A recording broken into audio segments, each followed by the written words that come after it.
dia, galerinha do quarto ano, tudo certo com vocês?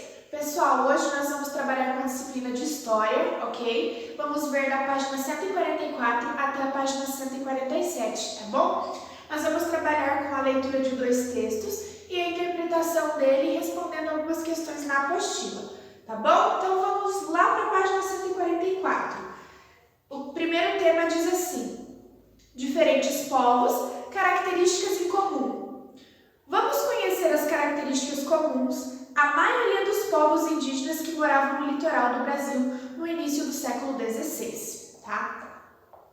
Esses povos viviam em aldeias, mas nem toda aldeia era igual. Elas podiam ter diversos formatos e as moradias podiam ser construídas com materiais variados, receber nomes diferentes, isso tudo dependia da cultura de cada povo.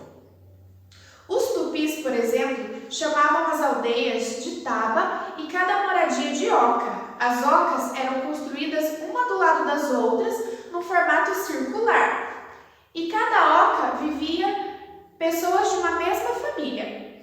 Já os caingangues, que viviam e ainda vivem na atual região sul, habitavam moradias subterrâneas. Para isso, eles cavavam a terra e construíam suas casas, que tinham um acabamento de pedra no piso e nas paredes, e a cobertura era feita de folha e de madeira.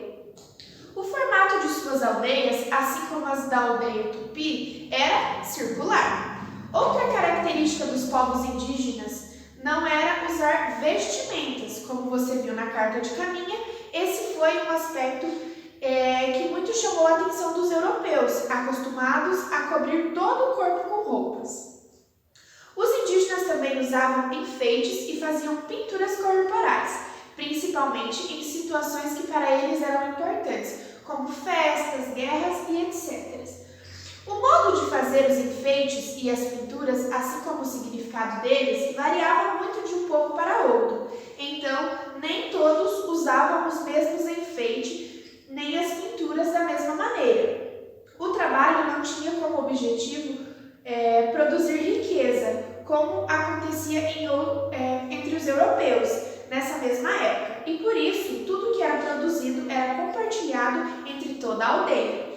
Homens e mulheres dividiam as tarefas com a finalidade de atender às necessidades no dia a dia, construir moradia, caçar ou pescar, somente o necessário para aquele dia, plantar e cultivar alimentos, tá? Então, os povos indígenas, como diz aqui, eles tinham costumes diferentes na construção de moradia, mas eles tinham muitas coisas em comum, como o cultivo de alimentos, a caça, a pesca, né? Então, tem diferenças, mas também tem muitas semelhanças, tá bom? E a partir disso, lá na página 145, nós temos algumas atividades para realizar. Atividade número 1. Falando em indígenas, cite o nome de um povo que você conheça, tá? Prof, mas eu não conheço nenhum povo fora esse que eu vi aqui na apostila. Então você pode anotar aquele nome ali da apostila mesmo. Número 2. Assinale somente alternativas corretas, tá? Então vocês vão ler todas as opções ali e vão marcar um X nas que estão corretas, tá? Número 3. No texto que você estudou nesta aula, são citadas várias características comuns aos indígenas que viviam no litoral do Brasil no início do século XVI.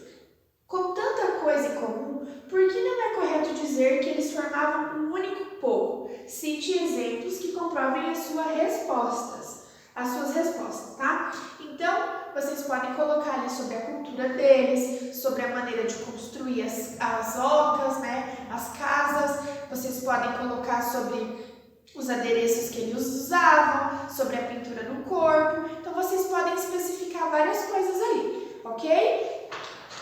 Lembrando que é bem importante que vocês retomem essa leitura antes de estar resolvendo os exercícios, tá bom?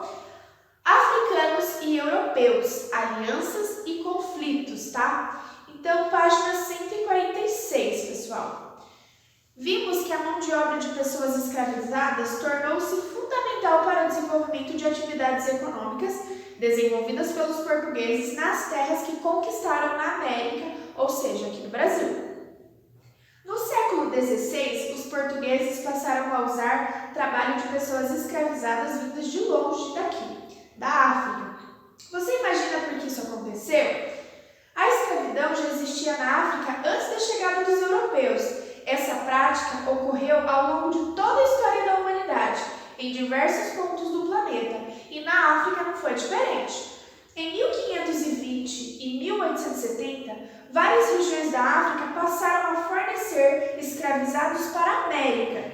Comerciantes europeus se estabeleciam no litoral africano e negociavam diretamente com as populações locais, tá? Mas as negociações não foram uma tarefa fácil. Um dos elementos que os europeus precisavam aprender foram as línguas locais, pois era um aspecto importante para garantir a comunicação e estabelecer acordos comerciais. O casamento entre as filhas de alguns chefes africanos e comerciantes europeus também foi uma forma encontrada para assegurar alianças e privilégios comerciais para ambas as partes. Partiam da Europa e da América navios carregados de mercadorias como pólvora, armas de fogo, cavalos, utensílios de metal, tecidos e etc. Esses produtos interessavam aos comerciantes africanos, que em troca forneciam escravizados aos mercadores europeus. Tá bom? Página 147. Por que se escravizavam? Quem podia ser escravizado no continente africano? Criminosos, pessoas muito pobres que não tinham como pagar suas dívidas e principalmente prisioneiros de guerras considerados inimigos, tá? No Congo, por exemplo, reino litorâneo, tornou-se comum a captura de povos do interior vizinho, que habitavam as terras da fronteira, como os angicos e os andundos e os iacas. Depois de aprisionadas, essas pessoas eram levadas para diferentes pontos, como os portos e feitorias da costa do continente, e eram vendidos para os europeus, tá bom? Atividade de número 1. Marque as alternativas que dizem respeito às práticas da escravidão. Então, tudo aquilo que envolve escravidão que nós já viemos trabalhando desde a apostila do primeiro bimestre, vocês podem assinalar ali como escravidão. Temos vários itens, mas apenas 4 retratam bem certinho o que é escravidão, ok?